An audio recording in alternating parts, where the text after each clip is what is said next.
Hello and welcome to this video discussion about anti-discrimination laws or civil rights laws, if you want to call them that, and property rights and free enterprise, how those two balance out or conflict. We have Dixie Beer as our accompaniment. You probably, oh, nice amount of smoke there. You probably know about all this hoopla and uproar about this recent Indiana law, which is saying that people cannot discriminate when they have private businesses, but no law can force people to violate their deeply held religious convictions, whatever. And then I was watching, I didn't say too much about this during the week, the last few days, or on Facebook or anything. I just made a few comments, but I just kind of held back trying to watch what other people are going to say about it. It's pretty cloudy beer, very bubbly, golden, more of an old style American lager beer, similar to what they tried to make with the Coors Batch 19. Okay, so if you want an old style American lager, adjunct lager, this could be one to check out if you ever see it. So I didn't say too much about it, but I wanted to see what other people were going to say, and it went along. It's been going along as I predicted. You know, it's pretty predictable. Like the international left,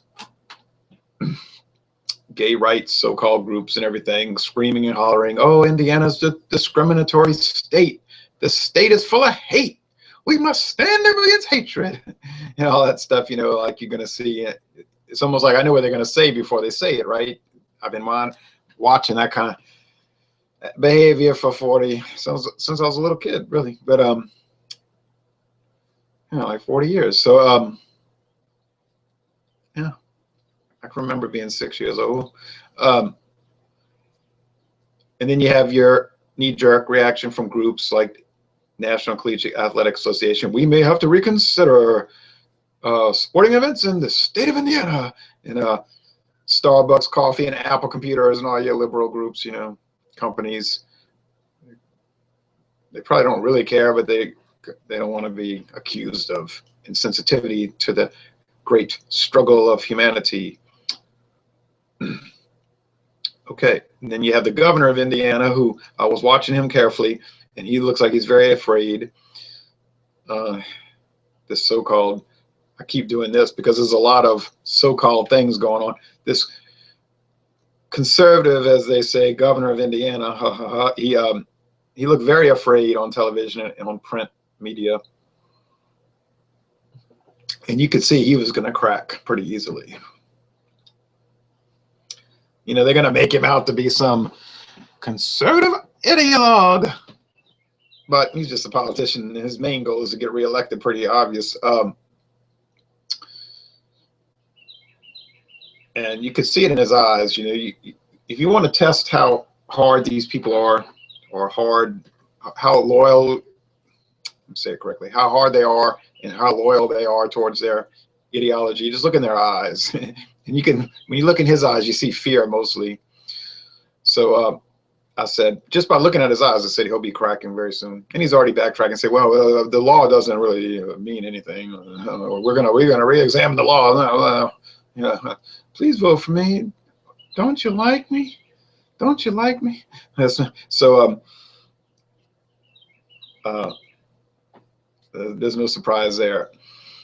So you would expect the Indiana's aren't going to do much with it, and the law peter out. It was very weak to start with, and you know, you got people in the conservative, the modern conservative movement, which is not really conservative. I did a video on neo versus paleo conservatism a while back, and they are very afraid of their own shadow. So they're easy to push around. The left likes these type of opportunities, like the Indiana thing. They're not really horrified like they claim to be. They're very happy about it because then they can jump on these people. It's sort of like a test for them. They can break these people pretty easily, so they get more confidence and they can propagandize their socialism around the country and everything, and all that. So, but to really understand, to get down to the basics, not to just to sit there and worry about Indiana and who's weak and who's scary and all of that, to really understand the civil rights agenda versus the free enterprise agenda, you have to take a little trip back in history. So I think we really have to go back to 1776 in a way, to the founding of the United States of America. And I did a video on that.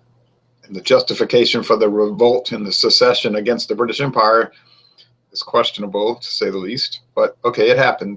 The colonies revolted because of their rights being violated. They didn't want to pay a whole 1 penny tax. So they set up this new great experiment in democracy, a union of states, which was brought together in a much stronger union of states in 1788 with the adoption of the new Constitution. And the anti-federalists were warning against this, saying, okay, we have a union of states, but what we're creating is an empire where we're going to have a centralized government ruling over the free states, or formerly free states. And then the pro-federalism faction said, no, that would never happen. This is fine. Don't worry about it. But then, of course, we know as time went on, by the 1850s, it's pretty obvious that the things the anti-federalists had warned against had certainly come to pass, because then you had a very serious danger that the national government was going to rule over the states as an empire rules over colonies or provinces or satrapies. So you had some of the states, 11, really was more than 11, but 11 were successful in breaking away. Maryland was not, because Maryland was invaded, and so was Missouri. They were invaded before they were able to vote to rescind, to sever the union between themselves and the former United States of America. So then the U.S. attacked the South. We know that story, and then they had the war, and the Union conquered the South, and so we set up a national government, a centralized government empire, northern New York-based empire. Of course, Washington, D.C. is the formal capital. New York City, the actual base of power. But anyway, so since the days of Lincoln, we've had an increasingly centralized government, okay, ruled by the use of force, or in most cases, the implied threat of force. So the states, especially in the South, have to comply with the dictation, like you're dictating to a secretary, the dictation of the central government. And we talked about in a previous video how it's interesting in the South, you had people who had a more, the intellectuals in the South had a more advanced grasp of federalism and a relationship between states and a union. But then as the neoconservative movement began to spread across the country, and it had its roots in Trotskyism, Lev Bronstein, or Trotsky, in Russia, in fact. That's right, communism, a faction of communism, revolutionary communism. The left wing of the left wing, as that spread across America, it's interesting that many people in the South began to embrace this new sort of conservatism, a conservatism that isn't conservative, because it's based upon an embracing of foreign conflict around the world, of injecting U.S. power into each and every foreign conflict around the world, into an expansion of American foreign power around the world, in foreign countries, and sort of like the Trotskyite rolling continuous revolution around the world, that it will always be a conflict that they would have to get involved in, because you could have this continuous revolution. And then, but we're not going to focus on foreign policy in this video, and then as far as domestic issues, interestingly, in the South, I mean, it's already of course, always in the North, but in the South, you had this embracing of the liberal, the progressive, we'll say the progressive movement starting in the 1890s, and then the modern liberal movement in the 1930s. So the modern conservatives, your Rush Limbaugh's, your National Review magazine, the Tea Party movement, all of these, major, what you think of as conservative, even though it isn't, but what you think of, they embrace, when do you ever hear any of these major groups rejecting the Sherman Antitrust Act of 1890 or the Clayton Antitrust Act of 1914 or the Food and Drug Act or the New Deal under Roosevelt or the Fair Deal under Truman or the National Assault on Poverty under Kennedy, renamed the National War on Poverty under Johnson. The National War on Poverty to Establish a Great Society is really the full name of it. The National War on Poverty to Establish a Great Society under Johnson, expanded under Nixon and Ford and Carter and Reagan and Bush the first and Clinton and Bush the second and the very expansionist Obama administration, the most liberal of liberals.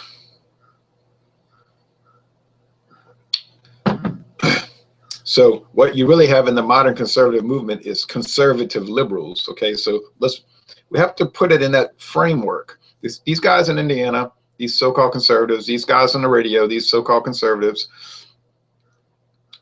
and Tucker Carlson was sort of expelled from the conservative movement because he was a little too more old-time conservative. He wasn't really embracing the paradigm, so you've noticed he's been expelled. But all of these modern conservatives work within the paradigm of the square deal of the first Roosevelt, the new freedoms of Woodrow Wilson, and et cetera, down to today. George Bush's, I almost said dynamic conservatism, that was Eisenhower. George Bush's compassionate conservatism, they always qualify it, So what it is just different names, different variations of the overall progressive, socialist, national centralized movement. But you won't hear too many modern conservatives talk about a union of states or truly embrace free enterprise. So let's look at that. When we had the revolution in 1861, the real American Revolution, really, and you had some states withdrawing because they wanted to make sure that they continued to have a union of states. And I think I'll make a video about how the Confederate States jumped the gun and secession was a mistake. Notice I didn't say they were wrong to do it or like it was immoral. I say it was a mistake, a strategic error, let's say. But anyway, so then you had the revolution and it was victorious for the northern states. So then we have a centralized government, increasingly so since April 1865. But there was some resistance at various levels to total centralization. So some of that was put on the back burner, like with rejection of some of the more radical laws of the 1860s and 70s passed by the radical Republicans and a less liberal Supreme Court passing the Plessy versus Ferguson ruling in 1896, right? But as time went on, you have increasingly more and more centralizers, tyrannical-minded government officials. So then you have the Supreme Court, the makeup of which did give you the Brown versus Board of Education, Topeka, Kansas decision, 1954, which just basically, grasping out of the air, say, oh, it's these things in the southern states are inherently unequal based on what? Just our opinion. And of course, the 14th Amendment, which I did a video on that can mean anything. If you read the 14th Amendment, it's so vague by design, of course, but it's so vague, it can mean anything, which is why people say, how could they find the right to abortion in the Constitution? Well, maybe that's one of the one of the rights that states can't violate, right? What rights? Whatever rights we come up with. Okay, so of course, the 14th Amendment was not set up to protect people from the government. It was set up to prevent states from standing up to the central government. In other words, to set up an empire, which is what we have today. But well, okay, so we have this movement to promote civil rights, and they say, well, black people aren't treated right, and all of that. And there were a lot of what do you say, imperfections, or there were some things that could be corrected, of course, in the southern and northern states throughout the last 150 years, which could have appropriately been done through reasonable liberal movements within the states. And that was actually being done. It didn't take an empire, a national use of force to change this thing. And anyway, in most cases, this use of force from outside, from DC and New York, exacerbated the racial problems within the states, which were being corrected anyway. But that wasn't the point of it. It was to promote the empire within. Now, so let's fast forward a little bit, get off the theoretical and get to the practical. In the case of public education within the 50 states, 48, now 50 states, the Supreme Court, basing their ruling on the 14th Amendment, said no, they cannot have segregation in the states, in the schools within the states. And we're going to use force to implement this ruling, which is what was done in 1957 and 1962 and 63. Use of American troops to attack certain southern states. Now, so, and I'm going to make a video about education, how wretched it is because of this idea of outcome-based approach to education versus opportunity, an equal opportunity approach, which is essentially a backwards way. But so we go on and we have that. Okay, so states cannot have separate but equal educational facilities, because apparently black children cannot learn on their own. They have to be around white people who have some sort of magical powers, which if they're in the proximity of whites, it'll rub off on them and they become more intelligent. That was really the argument of the liberals, that the blacks were inferior and had to be put in a proximity of white students in order to learn. But they didn't say white students need to be in proximity of black. You understand, like, say, Iowa, it's an all-white state, essentially, except for some pockets of black students. You never hear anybody say, well, Iowa has inferior, an inferior educational establishment because it lacks black students. You just don't ever hear that. But they'll say, well, this school, we have segregation, what do they call it? De facto segregation today. And I was reading in National Geographic a little while ago, in the city of Buffalo, New York, we have de facto segregation, and the black students go to these schools and the whites go to these schools, and that makes it inferior. What they're saying is, and of course National Geographic is a very ultra liberal magazine these days, what they're saying is it's inferior because the black students can't learn on their own. They're defective in some sort of way. But we'll get off on the school integration. Now we'll go to the real crux of the matter. The last 50 years, we have the anti-discrimination laws. So like a rib joint, like Mr. Piggy's Ribs, he doesn't serve black people. Why? Because of a deeply held religious conviction? Maybe. Or maybe he just doesn't like black people or whatever. Who knows? But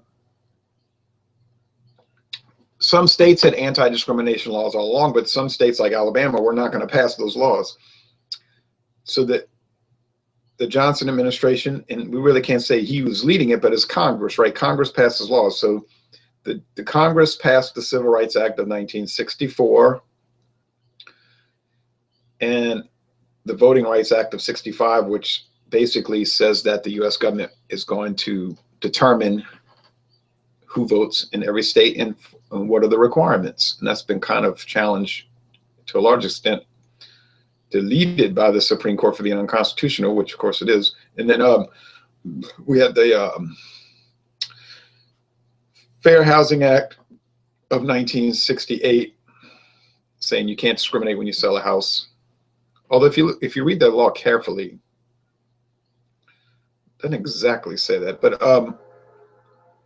regardless, so what we have since 1964 for 51 years is that a private business cannot discriminate or refuse to offer services based on a person's race, creed, color, sex, or national origin. Didn't include sexual preference, but of course we can't say sexual preference today like they did in the 70s and 80s, because a lot of people said, well, then don't prefer it. Get straight, don't be, you know, a homosexual. So then the gay rights movement realized that wasn't really, they said, oh, no, it's not a sexual preference, it's a sexual orientation. We're born that way. Because we always change what we say to fit the agenda. Like global warming is no longer called global warming because some people said, well, it's not really getting warmer, is it? There was some scientific questions about it. So it's not, it's climate change. You know, they change these things on a dime. So I remember that it was sexual orientation, sexual preference for many years. And I guess it was around 1993, I really started noticing, then it was all of a sudden orientation. And you can always notice these things because it happens like instantly. All the liberal organizations practically overnight use the same terminology, so that's pretty obvious what's going on. So we're born this way, we don't choose it, we can't help it. Okay. Now from a conservative viewpoint, I'm talking about the old time conservative viewpoint, that wouldn't really matter if you could help it or if you wanted to do it or if you sometimes wanted to do it or whatever. It wouldn't really matter, because from the classic liberal, which is today the paleo conservative movement, I'm talking about the old time liberal, which is today is the ultra right wing movement in a lot of ways. It was property rights. It was, well, you own a business, you should be free to charge what you want, lend the amount of money you want, whether you want to charge 95% interest rate or just lend the people money freely. If you want to serve women, like say McSorley's Tavern in New York City, served only men. Women could not go in the restaurant, the tavern, until 1970. And it's funny that the liberals say, this is how, what do they say? This is how, what democracy looks like. This is what democracy looks like. That is the most comical thing, because the liberals, they have no regard for democracy at all. Almost all of their liberal, leftist, socialist, communist, whatever you want to call it, gains, progress, has been achieved through court order, not democracy, right? People in New York did not vote to make McSorley's Tavern admit women. It was a court order, okay? Mississippi did not vote to have integrated schools. That was not how democracy works. It was how court orders work and the use of force. So that's always so ironic and comical when the left says this is what democracy looks like. No, this is what tyranny and socialism and communism looks like, okay? I'm sorry to point out those little factual issues for you, but McSorley's is a good example, 1970. What, would the McSorley's Tavern hate women? Well, it was owned by a woman, so I doubt she hated women. But it was a tradition that McSorley's only served men. It's a men's bar. But it's not based on the freedom to do what you want with your business today. See, this is the old conservative idea. And we're getting back to Indiana, so we had to go back, and now we're getting towards Indiana 2015. The old time idea of liberty was that you own a restaurant or you have a bakery and you bake cakes for weddings, or you own a barbecue restaurant, or whatever business you own, maybe an insurance company, you will serve who you choose to serve. because it's your company, and you should have the freedom to associate with who you choose to associate, whether it's a deeply held religious conviction or you might be non-religious at all. Maybe you're an atheist, whatever. Maybe you're really smart. Maybe you're really stupid. Maybe you're extremely racist. Maybe you're just the most open, racially integrationist-minded person who's anyone's ever met. Regardless, you will serve who you want to serve based on whatever, you know, could be a ridiculous idea that you have. Maybe you only serve Mexican people over age 45 who've visited at least 3 countries in Europe, at least, you know, before age 30. Maybe it's you only serve homosexual men who aren't into bondage, or maybe you only serve homosexual men who are into bondage, whatever the reason. You know, I'm speaking ridiculously, but the point I'm making is a valid point. In the old idea of liberty, and excuse some of my outlandish statements, but you understand the point I'm trying to make. It wouldn't matter what the reason was, or you only serve Catholics, or you don't serve Catholics because you hate Catholics, you hate the Pope, whatever. The old view of liberty is that you do business with who you want to do business with. But now the liberal view, you see, and they're basing their whole view on conspiracy theories. And you got to watch, because the conservative movement oftentimes gets caught up in conspiracy theories. The liberal, the modern socialist, leftist, liberal movement bases it on this. If we don't have the government interfere with private business, then Black people will not be able to go to any hotels, because you're taking the presumption that all whites hate Blacks, and that a Black person driving around would never be able to go to a hotel, which is patently false. Now let's look at some really hardcore Southern segregationist states, like Louisiana, for instance. Very strict segregationist state. White and Black are not allowed to mix, at least legally. I mean, informally, whites and Blacks mix very freely in the South, before 1865 and after, by the way, before 1956 and after. But, you know, you had these laws like you can't have integrated schools. That's on a government level. Integrated public facilities like trains, buses.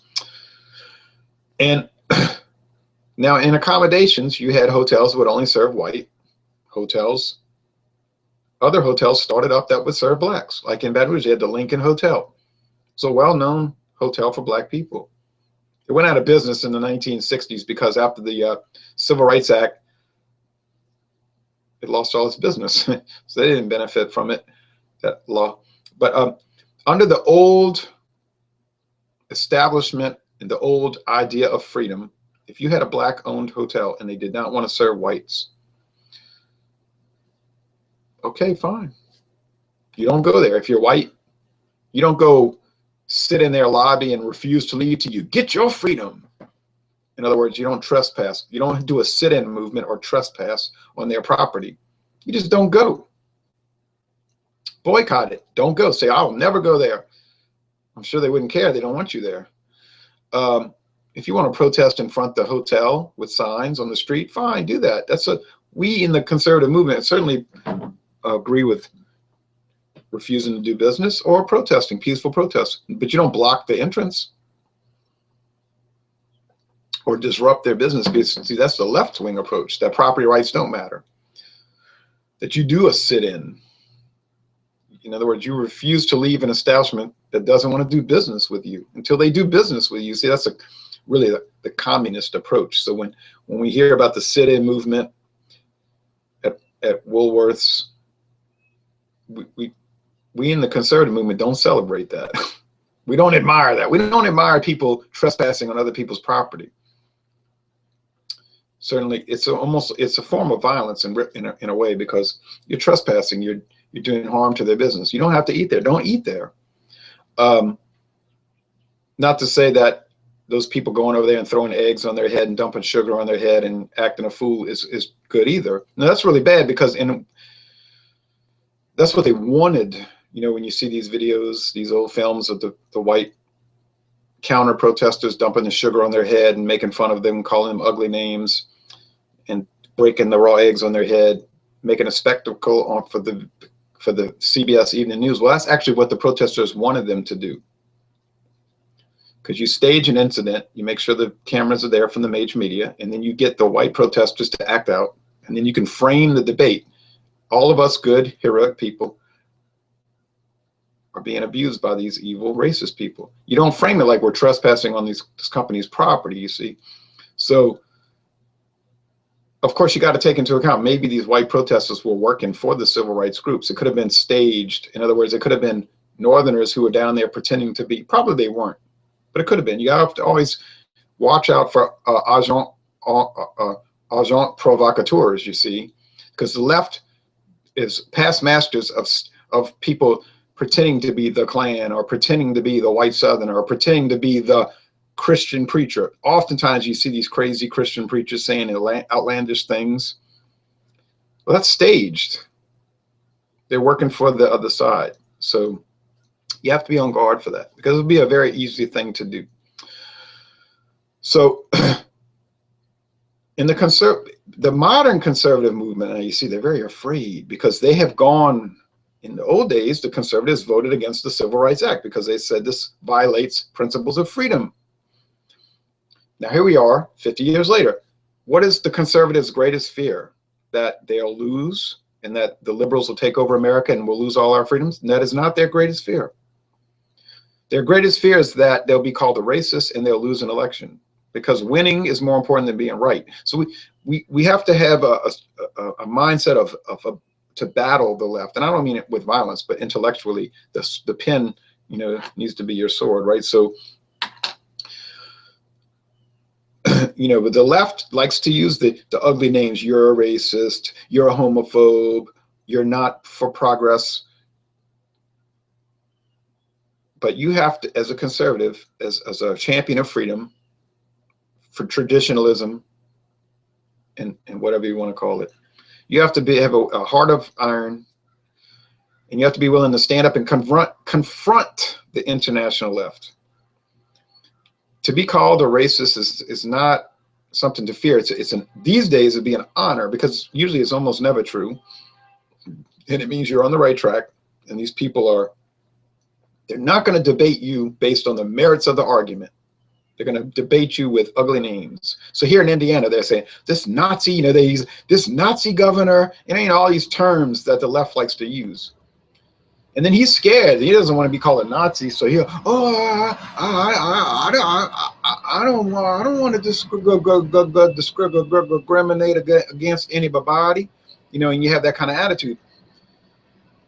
We are not going to win this great struggle with weakness, and we're not going to win this struggle with a mindset of failure and worrying about what you're called. Okay, so when you have a governor like that, you can tell he's going to lose. That guy's going to lose, but he probably doesn't understand the principles of freedom himself. I don't know of any governors that do. Maybe the former governor of Texas seemed to have some inklings of it. He wasn't very polished, and he had trouble enunciating, but it seemed like some little spark of understanding principles of freedom was breaking through in that mind of his. Maybe, probably. So the Indiana case is, for now, going to be a losing proposition. You could see that from the get-go.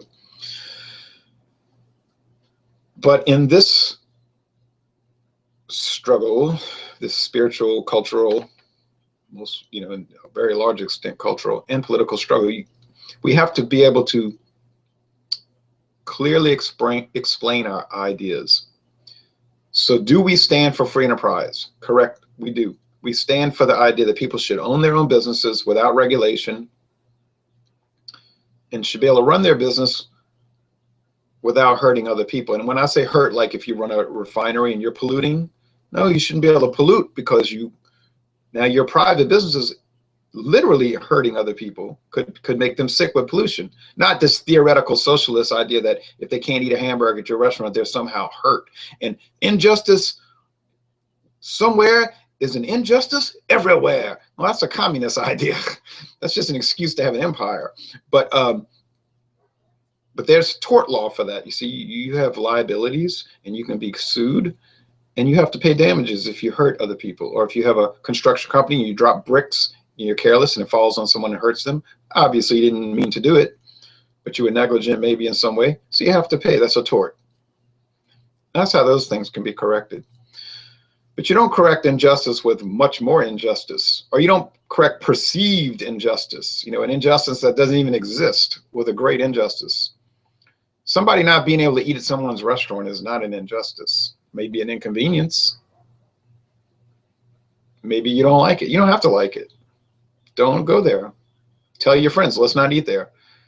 We don't want to go to Jimmy John, excuse me, I don't want to say an actual restaurant because they're probably not.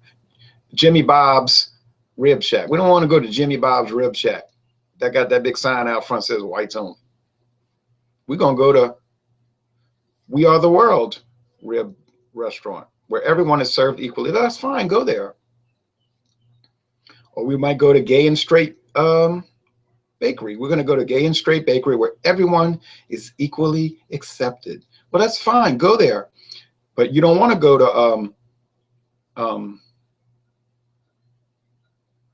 the Dove Bakery, because the Dove Bakery only serves Christians.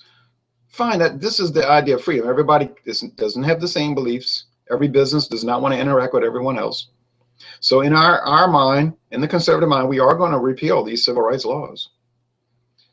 When we win, and you notice I didn't say if we win, when we regain the ascendancy with this great nationalist movement, which is growing, it's growing across Eastern Europe, from east to west this time, you see, east to west, and it is growing in America. Not at the top. It's not coming from National Review magazine. It's not coming from Rush Limbaugh, really, but from the ground up. This great movement, this great counter-revolution. When this great counter-revolution takes hold, and when will that be? We don't know. Maybe in my lifetime, maybe not, but probably so. Sometimes these revolutions occur faster than you would believe. But when we, in the nationalist movement, the true conservative movement, the great right-wing, what you want to call it, counter-revolution, regains the ascendancy, these civil rights laws, they're going to be repealed. These anti-discrimination laws will not be on the books. People will once again be able to discriminate or not discriminate or do whatever they want with their business. States will be able to structure their educational, their voter registration establishments in the way they see fit. They will control their own social policies if they want to legalize marijuana or not legalize it, have homosexual marriage or not. That'll be up to them. We're going to have a union of states again. We do believe in federalism. We believe in a great United States, plural, states of America. We do not accept the United State, the centralized empire of America. We reject that with the most unmitigated passion, of course. But when this union of states returns, when we regain the ascendancy, those laws are going to be repealed. And you can scream and holler and stand on the steps of the Capitol and hold your flags and raise your fist and talk about the Nazism and the racism and the anti-progressivism and whatever other little, and you can be a preacher and do your sing-song preachers in church. Because, you know, and how offended you are, what's going on in this world. But it won't matter. Those laws are going to be repealed. But we do hope and we do desire that people will handle these things in a peaceful manner, because we believe in peace above all things. We do certainly promote peaceful protest, peaceful coexistence, peaceful interaction of mankind. Peace like a river, peace always, now and forever. We do certainly oppose all forms of intimidation and violence. Of course, we're resolved to oppose violence in a most robust and energetic manner. We're not intimidated. I'm talking about the real conservatives, not the weak politicians scared of their own shadow on television. We, the true conservatives, we're not afraid. We're not afraid. We have one mindset. That's victory now. And if not now, tomorrow. But it is coming. We are going to win. So the true conservative movement is a positive movement, not a defeatist movement. You know, many of the conservatives that you hear are very defeatist. You listen to their radio shows and they'll tell you it's all over. It's all over. The UN troops, the Bilderbergers, you know, and all of this. And you wonder sometimes if they're not working for the other side, because the only message they ever send is it's all over, give up, wait for the rapture. That's all they talk about. Give up. It's all over. Don't fight back. But that's a defeatist message, and we're not defeatists. We're very positive. The old-time conservatives, you look at the old-time conservative literature and the modern paleo-conservative leadership, it's very positive. It's oriented toward victory, not defeat. So I do appreciate you watching this video. Remember, we do stand for property rights. We do stand for free enterprise, and we oppose the anti-discrimination laws, the so-called civil rights laws, in the most strenuous way. But we're going to win with a mind toward victory and not a mind toward defeat. And remember, once again, we promote peace now and always. Thank you.